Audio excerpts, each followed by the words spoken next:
Pasangan suami istri Rizky Bilar dan Lesti Kejora jajaki bisnis investasi digital berupa koin kripto.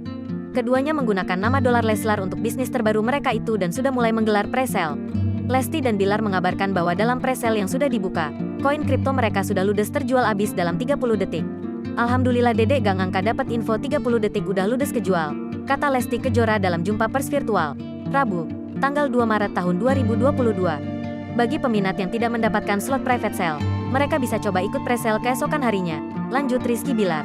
Di acara private sale, Leslar Metaverse sudah menyiapkan 555 BNB dan semuanya ludes terjual habis dengan cepat sehingga banyak orang yang tidak kebagian kuota saat private sale berlangsung. Sadar bahwa banyak penggemarnya yang ikut membeli koin kriptonya itu, Lesti mengingatkan untuk memahami lebih dulu. Dede sama kakak ingetin ya belinya harus dipahamin dulu harus ngerti biar gak rugi, ujar Lesti.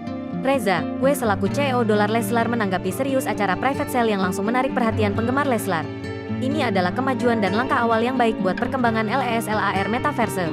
Hasil kerja keras tim aku selama ini bisa dapat respon yang baik di masyarakat, khususnya peminat kripto, tutur Reza, CEO Leslar Verse.